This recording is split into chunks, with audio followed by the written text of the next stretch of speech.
In this lesson, we're going to adjust the theme settings and block layout for the contributed themes that we have enabled on our site, and this will enable us to get a better site presentation with these two installed themes. The themes that we have taken from Drupal.org and installed are Insha and Space. Right now, you're looking at Space. So let's take a deeper look at Space first. Right now, we're looking at the normal layout for the Space theme. It's very simplistic in its initial layout, and there are settings changes that we can make. We should also take a quick look at the responsive elements of this theme. So we're going to switch over to Safari, a different browser, and we're going to look at the resizing options here in Safari and see what the site looks like when it's using different layouts. So right now, we're pretending to be a portrait-oriented tablet device. We can go ahead and pretend to be a landscape-oriented cell phone and see what happens there. And we'll look at the site as if we're a portrait-oriented cell phone as well. So this gives us a lot of information as to how the site is laying out and lets us see what we might want to change. So the first thing that we're going to do is go under Manage, Appearance, and this is where we went to enable a new theme. It's also where we're going to go to change the settings on our themes. I'm going to scroll down here and show you that next to each installed theme, there's a settings link available. There's also a settings tab up here at the top, and if you click on that, it brings you to both the global settings as well as a place where you can click on settings for any individual theme that you have enabled. Whatever you do on your individual themes will override your global settings. So we're going to go ahead and bypass the global settings here and go directly into the space theme and see what's available. The options that are available in the space theme are exactly the same settings options that are available under global settings. Some themes are able to give you more settings options, such as the theme that comes out of the box, Bardic. We're going to take a look at that, and you'll see that there are all kinds of color options in here. So there's a lot more that you can do with your settings in this theme, and that's all set at the theme level. We're going to head back to space, and you'll see that user picture in posts is enabled. So right now, any post will show the user picture. Maybe we don't want to see that because that's too much visual information. And we can make other choices as well. We can turn off the shortcut icon if we want, which then changes the settings options that are available to us to configure. We can turn off the logo, which will also make changes. And if we don't want to use the default logo, we can uncheck that. And now we can upload a new logo if we want to. Can save these configuration settings and then take a look at our site. For reference, this is the logo right here. This is the site name, Tasty Cakes for All, and a source for information on food sensitivities is the site slogan. We can also look at the blocks layout for this theme, so we're going to go under Structure, Block Layout, and here you'll see that your block layout actually allows you to set unique layouts for each theme. And if we go into one of the blocks that are available to us, so I'm going to click on the Help block here, I'm going to choose Configure. If I scroll down, it allows me to place it into a region. The trick here is that your region list that's available is from your default theme. So you may want to set the block layout individually on each of your enabled themes in case you're switching around from theme to theme. There are many reasons why you might switch from theme to theme. One of them is that you're demoing different themes on your site. A very practical reason why you might change from theme to theme is if you have a site that targets different types of audience, such as a site that targets both children and adults. You may actually have a different theme depending on whether the person who has authenticated to your site is a child or an adult, so that the aesthetic interface appeals to the age group that you're targeting. Let's go back to block layout here.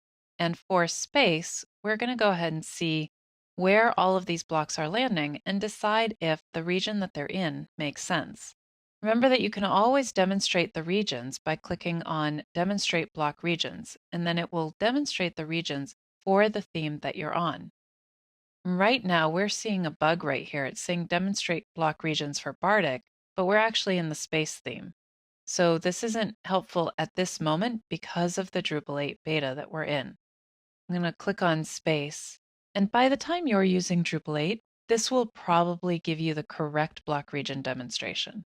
For now, I'm just going to make a guess as to where I want each of these blocks to land. So right now, help should probably not go in header top. It should probably go in the messages region. Main navigation should probably go in the main menu region. User account menu is often something that you might want to have in your secondary menu. In the case of this particular theme, there is no secondary menu. So I'm going to go ahead and stick those in the footer right. Now, obviously, we don't want the exposed form for the recipes to be in the header. We want that to be in a sidebar. So we'll go ahead and stick that into the sidebar right. Why Tasty Cakes will stick into the sidebar left. I'm just making some random choices here so that you can see what happens when we make these changes. We'll put search into header top because that makes sense. Recipe navigation, I believe we have in the sidebar right as well. Upcoming events is in sidebar right. And I'll just keep making these choices here, and we'll see what this ends up looking like. Okay, so we've now moved all of the blocks into regions that make sense for the space theme. And I'm going to go ahead and save the blocks so that these changes actually take effect. Now we can go back to our site and see how the layout has changed. It's a little bit messy, so we'll want to play with that a little bit. For example, search and the main navigation are somewhat interfering with each other. But we can play with that and fix that. For now, we can just take a quick look at how this actually impacts our layout. So you can see how there's now a sidebar left, there's the content area, and there's a sidebar right. And everything is taking default layouting and styling from the theme itself. The footer area is probably off of your screen right now, but there is a nice footer area at the bottom that has those two elements that we moved down there as well. Let's also take a look at what this looks like in the mobile environment. So we'll go to Safari here and reload this page. And now we can see the menu at the top. We can scroll down a little bit and see how this layout works. The menu is staying up there. And the sidebars have gone into their own columns. So this all works pretty nicely. If we click on a link, we can see how things change and take a look at how the site actually works. So this is a bit of an improvement over the defaults, but obviously it's still not perfect. Making it perfect would have to do with massaging the settings a little bit more and also customizing the theme, which you might want to do for all of the themes, even if you take a contributed theme. Next, we're going to look at the other theme that we have here, Insha, and we're going to see how that works as well as do a little bit of customization. So I'm going to go to Appearance, Installed Themes. I'm going to scroll down to Insha and set that one as default. I'll click on Settings and see what the options are here. And I'm not actually going to make any changes, but we could if we wanted to. Save configuration and go back to our site, and we'll see that everything looks different right out of the gate. Scroll down here and see what this looks like. As we know, our content isn't necessarily appearing exactly where we want it to, and not all of our blocks are displaying in the places that we want them to. Let's take a look at Safari and look at the responsive layout here. Can go back to the home page, take a look at that, so we can see exactly how this works. If we change to a wider layout, it looks a little bit better, and so on. So now let's go back to the site and adjust our block layout. I'll go to Structure, Block Layout. I'm going to look at Insha, which is the one that I'm interested in. It's first because it's the default theme. And now we can go ahead and move our blocks where we want them to be. So this is a sidebar block.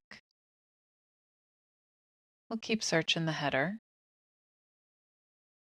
Notice that this theme only has one sidebar. Okay, we're going to just set a couple more of these here.